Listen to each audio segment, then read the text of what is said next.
Episode की शुरुआत में हम एक पार्टिसिपेंट को देखते हैं जो कि एक रोबोट को मारते हुए कहता है कि अब तुम इसे झेल कर दिखाओ और अब मर जाओ। और फिर थोड़ी देर बाद एग्जामिनर कहता है कि तुम्हारी जो बैटल पावर है वो 100 है और इस बैटल पावर के साथ मुझे लगता है कि तुम्हारे पास कुछ चांसेस है कि तुम जो डोंगनिंग वू अकेडमी है उसमें सिलेक्ट हो जाओगे। हाँ, पर वो ज़्यादा हैरान भी नहीं होता है ये सब कहने के बाद, जैसे कि ये उसके लिए रोज़ की बात हो गई हो। फिर उसके पास जो पुराना एग्ज़ामिनर होता है लूशेंग वाला वो आता है। फिर वो नया वाला एग्ज़ामिनर कहता है कि ओल्ड ज़ैंग, आखिर तुम यहाँ पर क्या कर रहे हो? अभी तक तो हमने जो अगला पर्सन है उसकी वाइटैलिटी वैल्यू को अभी पता नहीं लगाया है, ना ही टेस्ट शुरू किया है। जो ओल्ड ज़ैंग होता है वो उस एग्ज़ामिनर के कान के पास आता है और उससे कुछ कहता है जो कि हमें बताया नहीं जाता।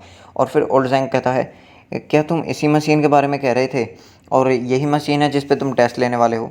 और तुम्हें नहीं लगता क्या कि तुम्हें कोई नई जो मशीन है वो लानी चाहिए जो कि इससे ज़्यादा एडवांस हो? और मुझे नहीं पता, तुम कुछ भी करो, कुछ भी करो तुम, बस हमें ज़्यादा शर्मिंदा मत करना, क्योंकि हमें उसको छोड़ना नहीं है अपने हाथों से। हमें उसके जैसा ताकतवर इंसान को हम अफोर्ड नहीं कर सकते, इसलिए हम उसे लूज़ भी नहीं कर सकते और उसको हम अपनी साइड कर ही रहेंगे। फिर एग्ज़ामिनर बोलता है, हे, जो ये मशीन है ये सबसे ज़्यादा एडवांस है और इसकी जो लिमिट है वो 9,90,000 की है। और अगर यहाँ पर लेवल 6 का भी कोई मार्शल आर्टिस्ट भी आ जाए तो भी यहाँ पर कुछ ज़्यादा फ़र्क नहीं पड़ेगा। बस तुम मुझसे ये मत कहना कि जो वो लड़का है यानी कि बच्चा है वो ग्रैंड मास्टर है। और फिर वो अजीब तरह से हंसने लगता है। फिर जो वो एग्ज़ामिनर होता है वो चिल्ला कर कहता है कि यहाँ पर जिस भी लड़के का नाम लूशेंग है वो यहाँ पर जल्दी से आ जाओ, क्योंकि अब तुम्हारी ये टर्न है और यहाँ पर जल्दी से आ जाओ। फिर जैसे ही वहाँ पर लूशेंग आता है वहाँ की मानो हवा ही बदल जाती है भाई। बहुत ज़्यादा बड़ा ही प्रेशर वहाँ पे जनरेट हो जाता है। फिर लूशेंग वहाँ पर कहता है, हेलो एग्ज़ामिनर, और मैं हूँ कैंडिडेट नंबर 000565 और मैं बाई सिटी से आया हूँ और मेरा नाम लूशेंग है। फिर एग्ज़ामिनर कहता है, हेलो, मेरे फ्रेंड, नहीं, मेरे स्टूडेंट, नहीं, मिस्टर लूशेंग, आप वहाँ पर जाइए और अपना टेस्ट शुरू करवाइए। और ये कहते हुए वो बहुत ज़्यादा ही काँप रहा होता है, घबरा रहा होता है लूशेंग के प्रेशर से। थोड़ी देर बाद लूशेंग वहाँ पर पहुँच जाता है और वहाँ पर फिर एग्ज़ामिनर कहता है, मिस्टर लूशेंग, क्या आप अब रेडी हैं? फिर लूशेंग कहता है, नहीं, 1 मिनट रुको बस। और फिर उसके बाद एग्ज़ामिनर बहुत ज़्यादा ही घबरा जाता है, क्योंकि जो लूशेंग की ताकत है वो बहुत ज़्यादा अलग ही लेवल पर होती है वैसे ही। और उसने अपनी जो एमुलेशन हेल्किंग वाली टेक्निक है वो भी एक्टिवेट कर दी होती है, जिसके बाद वहाँ पर आग ही आग फैल जाती है उसके आसपास और हमें से आग निकलने लगती है।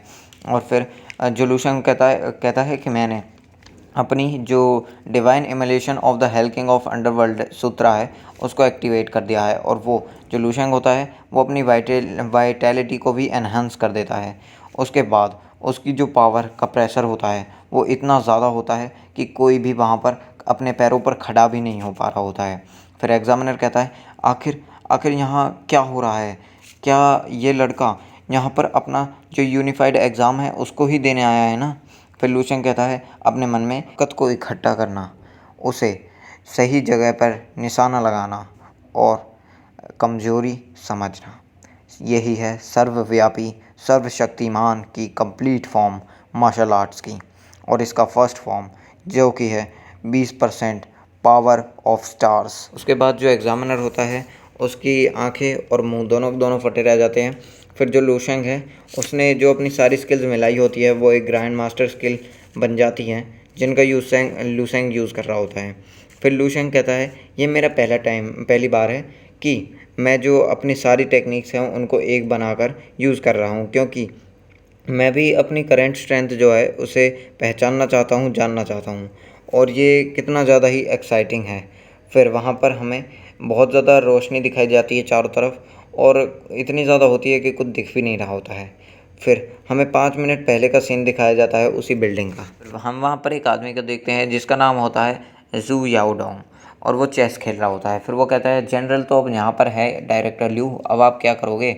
और दूसरे आदमी का नाम होता है ल्यू, जो कि बाई सिटी का एजुकेशन डायरेक्टर होता है। और फिर ल्यू कहता है, प्रेसिडेंट जू के जो चेस के स्किल्स है वो तो सुपर्ब है, और मैं लगातार 7 बार हार चुका हूँ यहाँ पर, इसलिए मैं और ज़्यादा नहीं खेलने वाला। फिर प्रेसिडेंट जू कहते हैं, मैं तो एक छोटा सा मार्शल आर्टिस्ट हूँ, आखिर मेरे चेस के स्किल्स इतने ज़्यादा अच्छे कैसे हो सकते हैं? फिर वहाँ पर एक लड़की आती है जो कि और कोई नहीं असिस्टेंट होती है। फिर वो कहती है चिल्लाते हुए, प्रेसिडेंट जू, यहाँ पर एक बहुत ज़्यादा इम्पोर्टेंट मैटर है जिसके बारे में मुझे आपसे अप्रूवल लेना है। और फिर वहाँ पर प्रेसिडेंट जू कहते हैं, हाँ तुम्हें दिखाई नहीं दे रहा कि मैं यहाँ पर एक मीटिंग में हूँ अपने गेस्ट के साथ। और फिर वो कहता है, इतना बड़ा हंगामा करने की आखिर तुम्हें क्या ज़रूरत है, और जल्दी से अब मुझे बताओ कि वो मैटर क्या है। फिर वो लड़की कहती है कि ये मुश्किल है डिस्क्राइब करना। यहाँ पर एक लड़का है, यानी कि एक स्टूडेंट है बाई सिटी से, जिसके साथ एक दिक्कत आ रही है। उस पर ब्लड कलेक्शन निडल बिल्कुल भी काम नहीं कर रही है, उसकी स्किन में ही नहीं घुस रही है। और जो सुपरवाइजिंग ऑफिशियल्स हैं उन्होंने मुझे यहाँ पर भेजा है रिक्वेस्ट करने के लिए एक एडवांस ब्लड कलेक्शन निडल के लिए। और फिर प्रेसिडेंट जू कहते हैं, क्या मैंने हर एग्जामिनेशन रूम में high grade blood collection needle का एक एक डिब्बा नहीं पहुँचवा दिया था, और क्या तुम्हें उनका यूज़ करने के लिए मुझसे अप्रूवल लेना पड़ेगा। और फिर वो लड़की कहती है कि वो सब टूट चुकी हैं, सबकी सब, हाँ सबकी सब जो हाई ग्रेड की ब्लड कलेक्शन निडल है वो टूट चुकी हैं। यहाँ पर सबके सब बहुत ज़्यादा हैरान हो जाते हैं। फिर प्रेसिडेंट जू कहते हैं, क्या क्या वो हाई ग्रेड की जो निडल्स हैं वो सबकी सब टूट चुकी हैं? क्या उसने अपनी बॉडी को टेम्पर तो नहीं किया था, ये तुमने एक बार चेक किया?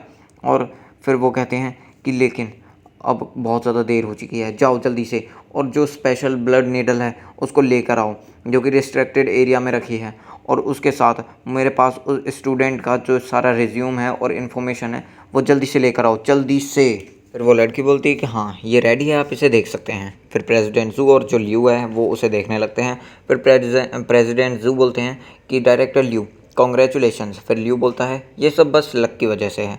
फिर प्रेसिडेंट जू बोलते हैं कि ऐसा लगता है कि जो डायरेक्टर ल्यू है वो इस बात से बिल्कुल भी हैरान नहीं है, सरप्राइज़ नहीं है।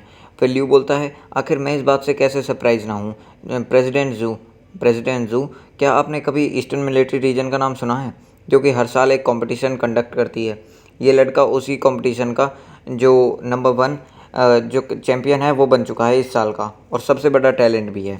ये सबसे बड़ा जो मार्शल आर्ट का स्टार है वो भी बन चुका है बाई सिटी का। और प्रेसिडेंट जू अपने मन में बोलते हैं, वाओ, इस तरह का जो एबिलिटी रखने वाला इंसान है वो तो आराम से क्वालिफाई है प्रोविंशियल मार्शल आर्ट चैम्पियन बनने के। फिर वो कहते हैं, लेट्स गो, जल्दी से चलो, जल्दी से हम उसे चेक करने चलते हैं। और ये बहुत ज़्यादा शर्मिंदगी की बात होगी, बुरी बात होगी अगर हम इतने बड़े टैलेंट से मिलने नहीं जाएंगे, और ये तो उसकी भी बेइज्जती हो जाएगी और हमारी तो हद से ज़्यादा बेइज्जती हो जाएगी कि इतना बड़ा जो हस्ती है, टैलेंट है, वो हमारे घर पर कुछ खुद दस्तखत देने आया है। अगले ही पल वहाँ पर एक भूकंप आ जाता है जिसकी वजह से सारी चीज़ें टूटने लगती है, और उसका प्रेशर इतना ज़्यादा होता है वो दोनों वहाँ पर खड़े भी नहीं हो पा रहे होते हैं। और फिर वो कहते हैं, ओ माय गॉड, आखिर ये क्या चीज़ है? और फिर जो ल्यू होता है वो कहता है, क्या ये कोई अर्थक्वेक है? फिर प्रेसिडेंट जू बोलते हैं कि नहीं, ये कोई अर्थक्वेक नहीं है, जो इसकी डिस्टर्बेंस सोर्स है वो यहीं कहीं से आ रही है पास से, और जो ये वेव है वो तो नहीं नहीं, ऐसा नहीं हो सकता, वो कॉम्बैक्ट पावर टेस्टिंग हॉल से आ रही है। आखिर इस दुनिया में हो क्या रहा है? कॉम्बैक्ट पावर टेस्टिंग हॉल में हो क्या रहा है? आखिर इस एग्ज़ाम में क्या हो रहा है? और फिर हमारा सीन चेंज होता है, लूशेंग की तरफ आता है जहाँ पर लोग कहते हैं कि देखो, जो ये इंस्ट्रूमेंट था ये कैपेबल था एक 6th लेवल के मार्शल आर्ट के पीक की पावर को झेलने के लिए, मेज़र करने के लिए। पर इस लड़के की जो कॉम्बैक्ट पावर है वो इतनी ज़्यादा है कि इसने अपने एक पंच से ही इस मशीन को चीथड़ों में बदल दिया। और मुझे लगता है इसकी जो कॉम्बैक्ट पावर है, मुझे लगता क्या है ही, इसकी जो कॉम्बैक्ट पावर है वो 99,000 या फिर 9,90,000 से भी ज़्यादा है। फिर वहाँ पर जो भी कोई मौजूद होता है वो वहाँ पर लूशेंग को देखकर बहुत ज़्यादा घबराने लग जाता है। और फिर वहाँ पर जो प्रेसिडेंट जू है वो आते हुए कहते हैं, आखिर यहाँ पर हो क्या रहा है? फिर जो एग्ज़ामिनर है वो जो प्रेसिडेंट जू है उनको देखकर उनके पास आ जाता है, उनके पैरों को पकड़ लेता है और कहता है, प्रेसिडेंट जू, ओ माय गॉड, आखिर आप यहाँ पर आ ही गए।